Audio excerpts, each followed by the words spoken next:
So welcome back, everybody, and thank you for tuning into IE News. We really appreciate that. And let me tell you straight away, I'm very excited to do this interview today because I'm here with my two fellows, Czech and Slovak fellows. So let me tell you, I'm very, very pleased to do that. And we're gonna talk about today very special and exciting product, the performance supplement, the MADMONQ. And today's guests are the Michal Noga and Martin Styk, alias STYKO. The Martin is a CSGO player, and Michal is the CEO and founder of MADMONQ. So guys, thank you for joining me here today. Thanks for having us. Happy to be here. Cool. So straight from the beginning, can you give us a brief intro to your story? You, Martin, how did you become the CSGO player? And Michal, what made you to leave pharma industry, and what personally brought you to idea to create your own supplement for gamers? So I'll start, and I already play Counter-Strike professionally for quite some time. It's almost 5 years, I think. And but I played before, obviously, before I got to the game for many years before I became professional player. That means I get a salary for playing the game. It took a long time, to get where I am right now, and I've never wanted to actually be a pro player. It was kind of a backdoor, but the opportunity arose, and we were here, and I gave up my studies, and since then I'm just gaming, and I think I'm doing a good job myself, and I'm pretty achievements are still coming our way, so I'm pretty happy about our performance. I'm quite sure you have a future. I was doing kind of the research about you, and I'm quite sure you have a very bright future. But Michal, tell us about you. Okay, so I have a couple of perspectives, because I've talked about this a couple of times, but the two biggest reasons why I left the pharma industry, or basically the big corporate pharma industry, was first this perception of gaming and esports, and this stigma that was kind of tied to it, that it was a very unhealthy activity that is going to have very bad influence on your body, on your health, etc. And it was true, so I was always kind of aware of this. But the true breaking point came when prescription medication started making news, and that was, I think, 2015, 2016, where there was this team that openly admitted to abusing prescription medications. And this was coming from the pharma industry and knowing what these substances can do to your body. That was a big wake-up call. And of course, there was this the third perspective, which was I was working for big pharma companies, where I was bringing in innovations, new products, making sure that new ideas are coming to the market. And if you have any experience with corporations, in order to make a decision and make something happen, you have to put in so much work, and that at the end of the day, at the end of the cycle, the idea can be butchered. It can be how to say it, completely misshapen, and it was just a very, very, very tiring process. So that was a good opportunity to actually start something and create something from the start. Exactly. And you already mentioned that there were this scandal, the doping scandal. I think it was a Cloud9, right? The player who admits doping to improve performance, and it seemed like the organization did not really care what's going on in the team. So is a substance abuse going to be the major problem for esports in the future? I think it's a question for both of you guys. Martin, if I can start, because I think this is such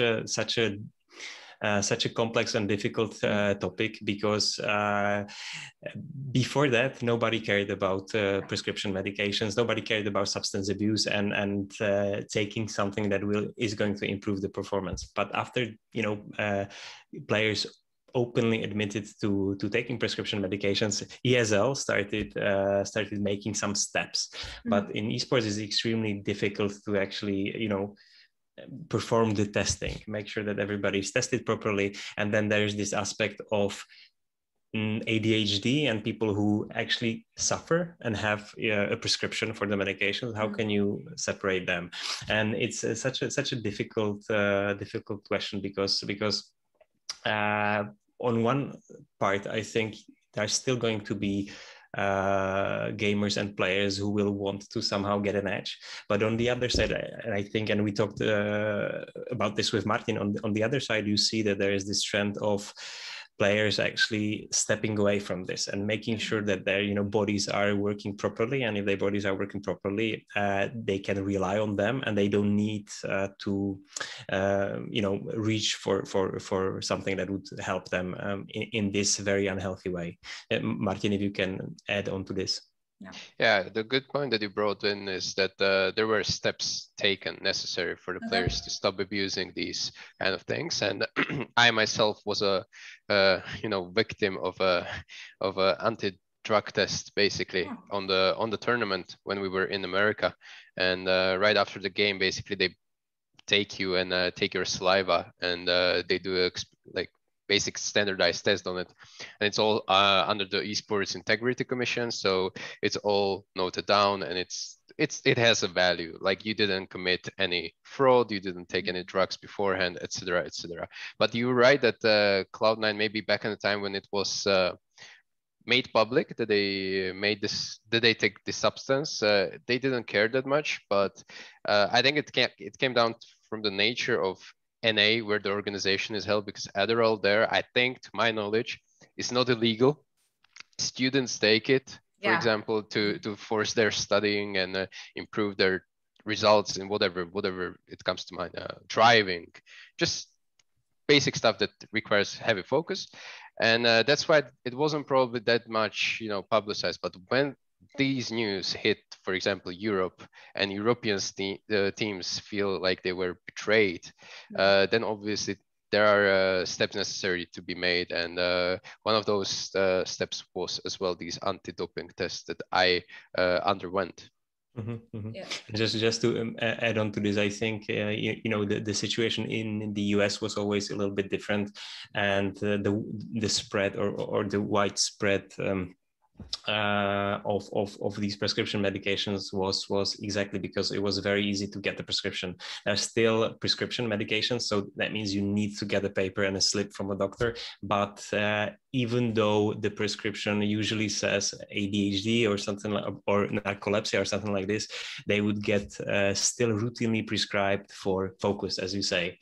But it's not something that you want to, you know, use regularly, because it can have really, really bad consequences on your health. Exactly, you know, and in the end, you know, these drugs, it's very easy to abuse them. And you know, it's there's, you know, there's very, very sleek line, you know, between usage and abuse, you know. So, you know, but we started, we jumped directly to you know, the doping scandal. But let's go back and discuss the supplement, right? So you are the founder of the MADMONQ. That's you know, the mental performance, all natural mental performance supplement. It's all natural. So can you tell us about the recipe, what it makes special, why MADMONQ, you know, what is special about that mix of ingredients? And then Martin, you as a gamer, can you give us a feedback on supplement? I mean, in the terms of taste, how did it make you feel? Or even if, you know, if you hate it, you can tell us. Right. I'm gonna be completely honest right now. So yeah. Perfect. All right. So first of all, just a small intro to what we're doing. First of all, we're a health and performance company that helps gamers become better and healthier. And how we want to do it? We want to do it by giving them access to the best-in-class resources and supplements to optimize their performance. MADMONQ is one of the first products, and actually the first product, and we came up with a version. So we had version 1, version 2. We may or may not be working on additional versions. The core idea behind the brand, however, is not just, you know, be a pill company, but we really want to create a platform that is going to make sure gamers care about their health. And this is going to be public, I think, very soon. So our mutual friend may be reaching out to you again. Our vision is that we really want to ensure that every gamer gives health the same amount of attention they give to their hardware setup by 2030. So on this premise, we really wanted to create a product that is going to be covering, you know, the basic needs of gamers, which is very clear from the prescription scandal. So focus, attention, reactions. But we wanted to bring something that is going to be beneficial over the long term as well. And that's specific to MADMONQ. So it gives better immediate performance, but it also gives long-term health benefits like memory, metabolism, central nervous system, eye health, etc. And what is also very interesting, I would say, is this aspect that is very neglected, but then it's I would say glorified by many people. MADMONQ also helps adapt to stress. So this is kind of the unique combination of ingredients that allows us to do this. And there is many synergies, and usually journalists or interviewers get very I don't want to say frustrated, but they get stressed out when I start talking about the composition, because I usually can take a long time. So let's just say there's 14 ingredients. They work in very specific ways. They work together to maximize the performance effects, to reduce the potential negative effects. There are ingredients that help you with overall health. Hello, can you see me? Yeah. Right, perfect. There are it's a composition that is extremely clean, meaning that we wanted to put in only natural ingredients, no GMOs, no sugars, and it's a composition that comes in a pill that is actually not the one that you swallow, but that you can suck or that you can chew, which is also very very specific. So that's in brief, you know, the idea behind MADMONQ and the idea behind the product. And yeah, we'll see what's going to happen in future. Very cool. So Martin, can you tell us about the experience with the MADMONQ, you know, the feedback about all different aspects of the supplement? Yeah, so definitely was a little bit lucky that I got introduced to MADMONQ, because you know, they're from Czech Republic, and I always like to support local projects that make sense to me. And it was quite a unique one, to be honest, on not only on local scene, but on general European scene, right? So I took a chance and I tested their product, and I was very very happy about the results, because I'm kind of a pro player that, you know, it's not very normal. I would say that I'm a guy that I don't drink coffee at all. I hate sugar drinks. So lucky you. Yeah, so you have to understand that it's very hard for me to overcome tiredness if I became tired, and there are only so many things to you know, boost your body system and everything to maximize your performance on the server when we're playing against best teams in the world.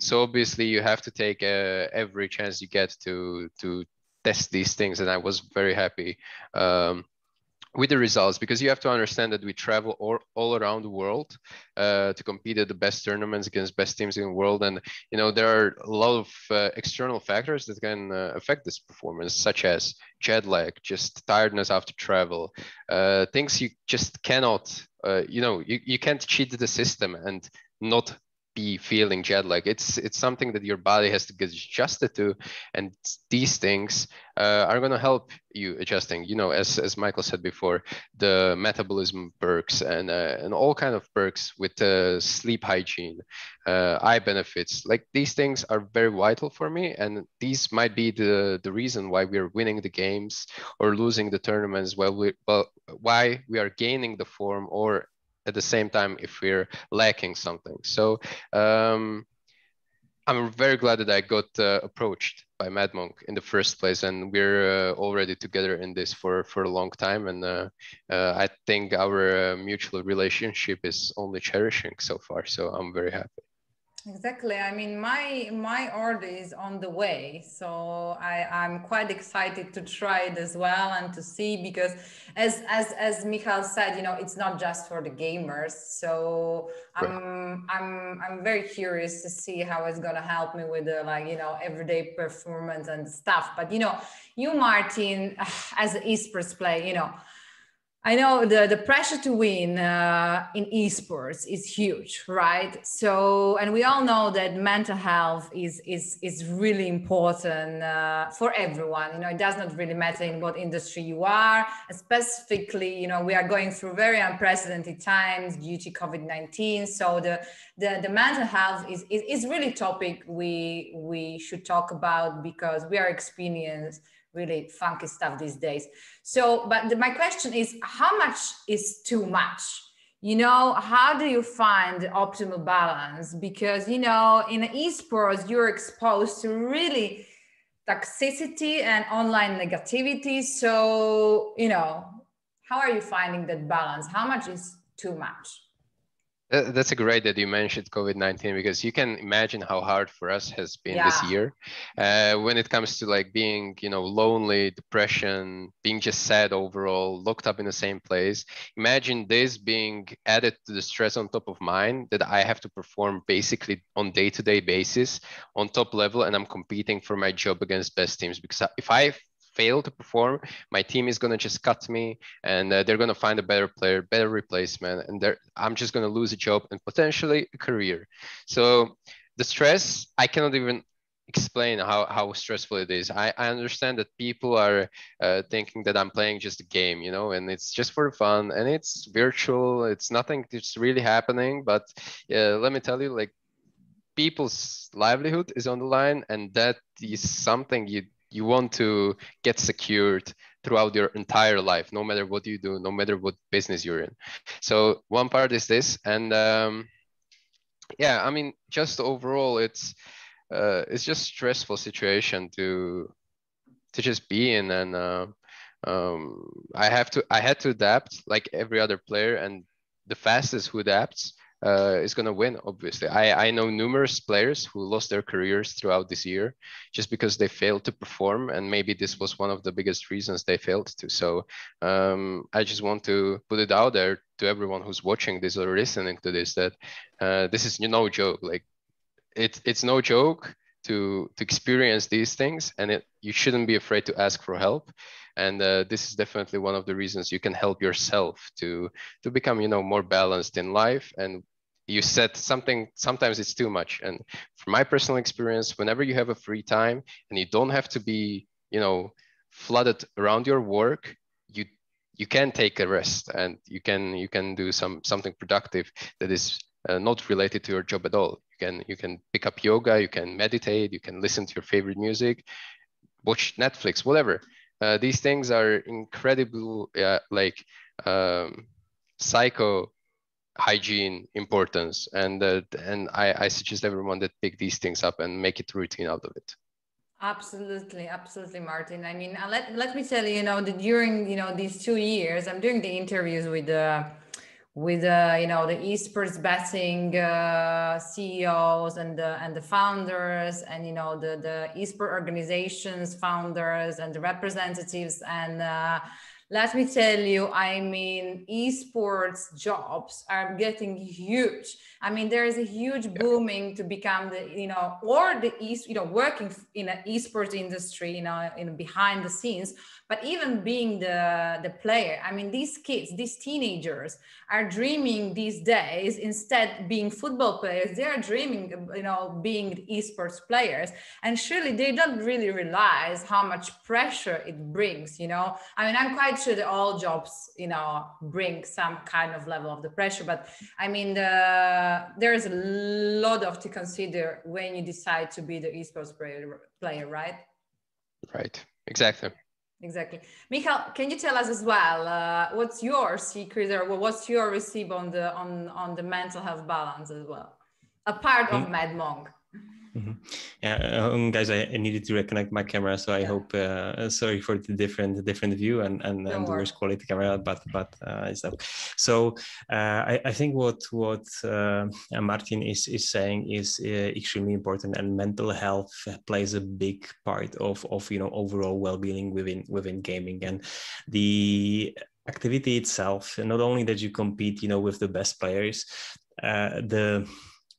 what is very different to regular sports that you're usually alone behind your computer, and it's not really good on your performance and on your long-term health. And even as an introvert, which I am, and most of the gamers I think would categorize as introverts, you need this social contact. But if you add then the social pressure, and if you add the pressure of actually keeping your job, and when I spoke to Martin about this, I really started putting things together, because it's exactly, you are competing against younger players with more drive, probably slightly better biological setups, and you can be replaced, right? And you can be replaced in an activity that you've spent 5, 6, 7, 10 years building, and it can be gone very quickly. So I think you need to be very, very wary of this, and you need to be aware of what is happening within your mind and within your body. And what I've seen, from my perspective, is that many less experienced players, they lack awareness that things like these are actually happening. So they would just feel bad, they would feel down, but they wouldn't really know that this is actually a mental state, and you need to work with this. Martin, he is in an environment where this is an open topic, but if you look at the semi-pro scene, which is far, far, far bigger, these guys don't have the tools. These guys might not be aware of. Martin is a big fan of meditation, that meditation can actually help them center the mind and feel calmer. So I think this is definitely a very big topic, and it's going to be even bigger in the last year's context of COVID. Exactly. I mean, there is a huge trend we noticed as well, covering the news, that many teams are actually hiring the mental coaches and they're adding these people in their teams, because obviously the guys are going through a lot of stress and the struggles and the personal struggles. So it's definitely, even this is the signal that it's a very important topic, and we have to talk about that. But on a bit lighter note, as I said, I really adore MADMONQ website. I think it's really attractive and sleek. The logo is really top notch. So Michal, can you tell us, who's behind that, and what was like the brand creation process? Okay, not a problem. So I think it all comes back to me being a big perfectionist, and that is, I think, reflecting onto everything that I do, from the composition, from the design, etc. But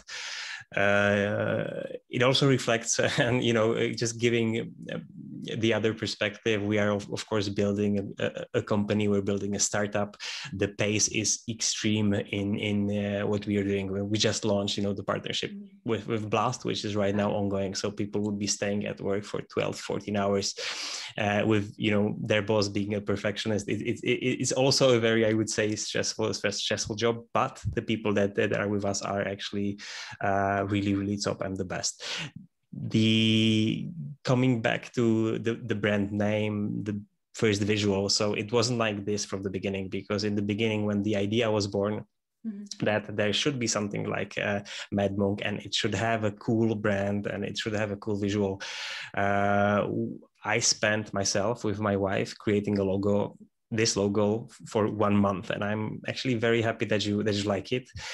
I've grown so accustomed to it that I kind of don't see whether it's nice or not. But we actually wanted to change it a couple of times. The only problem is that people right now, because we've been building a very specific community that kind of really fell in love with the idea behind MADMONQ, with what we're doing. They've started tattooing the logo on their bodies, and now it's kind of tough to change the visuals and change the logo. So we're probably going to keep it in a form, but that was the story. We stuck to it. And we started, building a brand that we thought was going to really, hit a nail on the head in terms of visual communication with the gamers, but also the tonal communication with the gamers, which is also very important. And I think this is also what separated us from the rest of the industry. We really wanted to make sure that we understand gamers and we can communicate to them properly. And of course, it was a little bit easier for me because I come from the gaming community, so I understand the jokes, I understand the memes, but it's still really hard because there is the line between being super cringe and actually making a gamer laugh is very thin. And there is no mercy within the gaming community. So if you screw things up, they will remember. So yeah. Exactly. I mean, you and Martin, you can definitely, confirm that the esports teams and esports players are really like bombarded by so many partnership and sponsorship these days. So it's really tricky actually to come up with a product that will not become kind of cliche, right?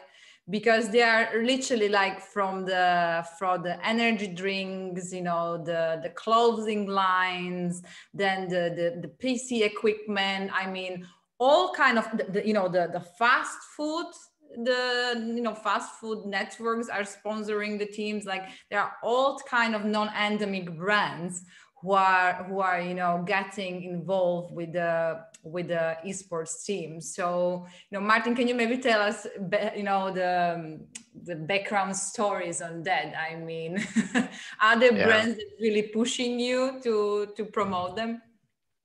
Well, yeah, you're right that we're getting a lot of opportunities to promote unhealthy stuff, which is probably a precedent into the minds of casual gamers that are addicted to sugar drinks, then being lazy people, overweight, antisocial, etc., etc. So these things are kind of as people painted a picture of a gamer like this, but from a perspective of my colleagues and professional players in other teams, they rarely look like this. They work out almost on a daily basis. They take care of themselves. Like it's really mostly the casual people that are just trying games for fun, that are falling into this trap hole of being in an unhealthy environment.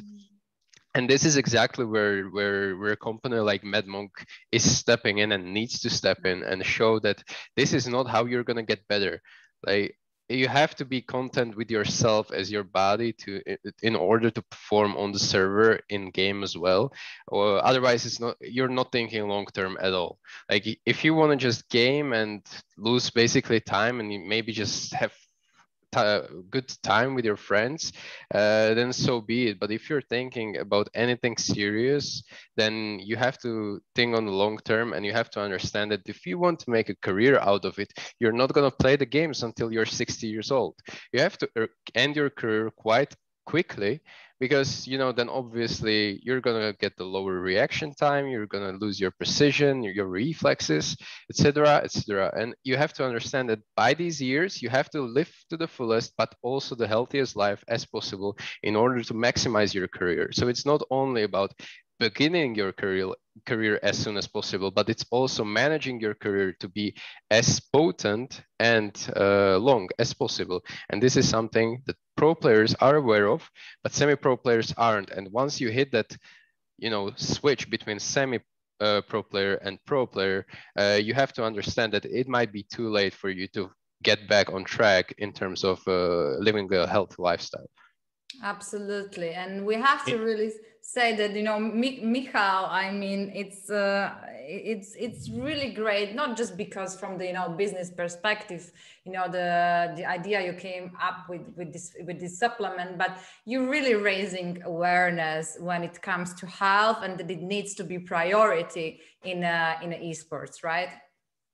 Mm-hmm. Yeah, exactly. So thanks for these comments. I think these are extremely important. I have two things, and then I'd like to build on what Martin was saying about even, you know, being a pro and not pro, and these health issues, and how can they, you know, affect your performance, because I don't think it's only about the performance. But anyway, you know, from the beginning, it's we've been on the market, I think, for 3 and maybe 4 years now, and it's been extremely hard from the beginning. First, you had a brand that came up with this very first supplement, health and supplement product that was on the market. So try building your business on something that is so different to this community. And you can imagine the comments that we are getting in the beginning. What are these drugs for gamers? I need them to play better at you know, Counter-Strike, etc. But we got over it, and I think one of the biggest milestones in the beginning was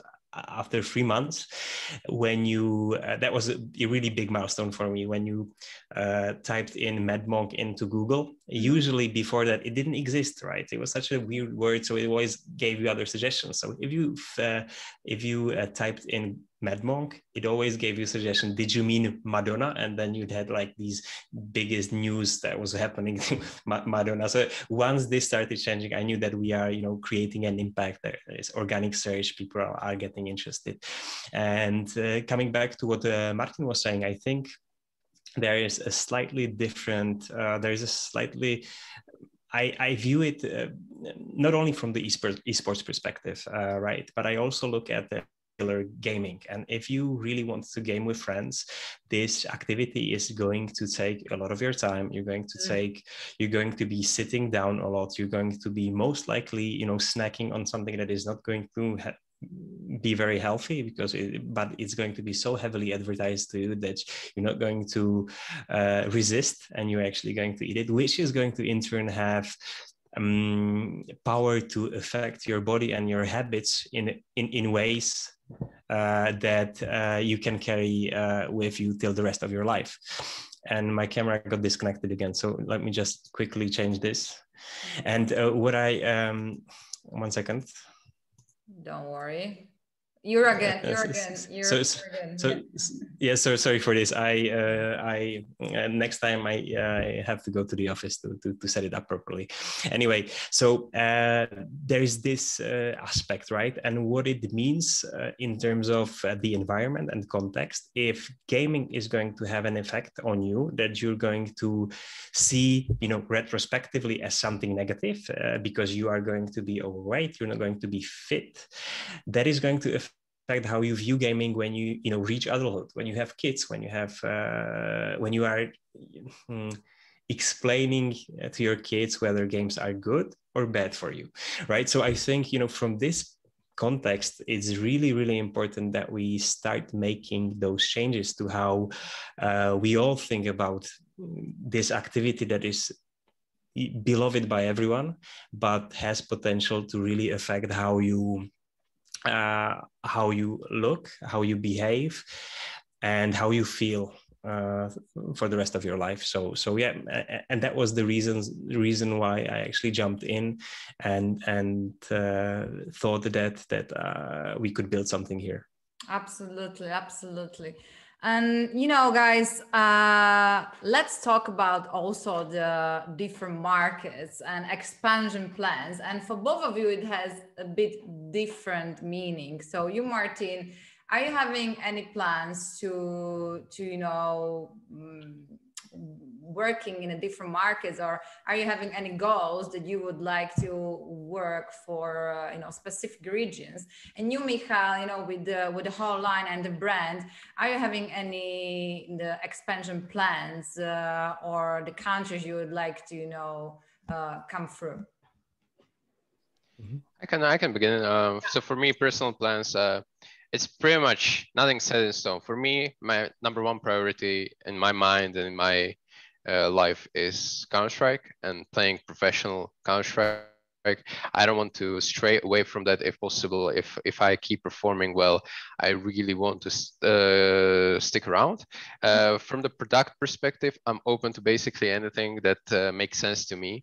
I obviously don't want to, be promoting or talking about things that I don't necessarily use, and I'm just getting, paid to tell, like many of people on social media right now are being told. So I like to do things my way. I think it's pretty original, and the originality is probably one of the common things we have with MADMONQ, because they do their thing truly in a sense that it quite differs from what we are used to seeing, and I like their ideas. So these things are something that we have in common, and probably that's why we are so easy to work with together. So personally, I have no boundaries when it comes to my portfolio. But at the same time, it has to make sense. It has to be presented well, and I need to be doing my kind of presentation because I think I do it the authentic way. Yeah. I mean, definitely, I can feel that it's very genuine and honest feedback you are giving us, and specifically, us Slovaks and you Czechs as well. We are very blunt, straightforward people. So, right. I'm quite sure that you wouldn't, put your name on something you don't believe into. But Exactly. Michal, when it comes to your expansion plans. Of course, we want to have the biggest impact possible, and I realized that this, from the straight from the beginning, when I saw that the ideas that we are sharing, the projects that we are creating, really can have an impact on the gaming community. And I think, with MADMONQ and what many people see, that the team that we have is really able to produce some outstanding quality in terms of the entertainment, in terms of the work that we do with the streamers, in terms of the product. And I felt that it would be such a pity if we weren't able to do this on a bigger scale, a global scale. And it comes back to what we want to do long term, and we really want to be helping gamers become better in a healthy and sustainable way. And we really want gamers to think about, their health as something that is a true part of their setups. And it would be, I think we have a responsibility as a brand, as a team, to actually make sure that this is happening on a global scale. So this is in short, the expansion plan. Of course, we are starting with Europe, partnering with partners like Blast, etc. But we will be growing throughout Europe to the US and then possibly to Asia as well. Great to hear that. And my very, very last question is, guys, let me tell you, what would be the piece of advice you wish, career advice you wish you knew way earlier, Wow, this is something I have to probably think about to pick the best one, but I already mentioned that I want to send this message to the younger pro players or semi-pro players that you have to take care of yourself. But if it has to be one advice, I would say that I don't know, you don't have to be always productive in your career, just doing the craft that you do. So for me personally, you don't if you don't play Counter-Strike daily, it doesn't mean you're not growing as a player. You can find this different skills or tasks that you can do as well outside of your game to become better, such as simple things like stretching before the game and therefore minimizing the risk of getting injured, such as carpal tunnel, etc. These things are potentially ending your career in the long run. So things like stretching, warming up properly, behaving well to your body, those are the things that if I knew I could do in, let's say, when I was 16, so almost 10 years ago, I'm pretty sure I would be leading a much healthier lifestyle. I'm not saying I'm not leading a healthy lifestyle, but probably it could be much better and, could be more productive for me as well. A very good piece of advice. And you, Michael? You're putting us on the line. So when Martin was saying, my advice to anyone would be to follow your compass. And what I mean by this is that you always have this interest that can be, for me, it was health. I always knew that, health performance is something that is of big interest for me. So I went in the direction of health. That was my compass. But going this direction, I felt that something was always pushing me towards gaming, and I had these two separate worlds of gaming and health, and it just couldn't combine. But when the idea of MADMONQ came to my head, I was still trying to figure out how can I make this work, how can I combine gaming, health, how can this work together. So when the idea of MADMONQ came to mind and this compass rearranged a little bit, I couldn't sleep for 2 days, and it actually makes sense. And I was very happy in my corporate job, but right now with the impact that we're doing, I'm much more happier. So that would be my advice: follow the compass and just make sure that you keep moving until you find what really makes you happy. Great piece of advice, guys. And I think we're ending this interview on a very positive note, and let's see what the future holds. Thank you for joining me here today. Thank you for taking the time. I really enjoyed that. I mean, you were my first Czech and Slovak guest, so I'm kind of celebrating that for sure, because it's always pleasant to be joined by your mother nation fellows. And I'm very, very happy if we do kind of update in 1 year and see where MADMONQ and your esports career is going. I think there will be some huge developments on the both sides. Perfect. Thank you very much, Simona. That was a big pleasure to see you and to talk to you. And good luck to all of us. Yeah. Thank you very much. It was a great experience. Thank you. Thank you so much, STYKO. Have a great training, Yes, thank you. I'm off the train again. It's so difficult to get STYKO to get 30 minutes of his time, because now I'm training here. I need to plan everything, 1 month. But it's awesome to see how seriously these guys take their craft. So thanks, STYKO. Thanks for your service. Thank you as well. Bright future in the front of all Czech and Slovak folks.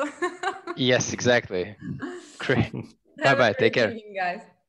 Bye. Ciao.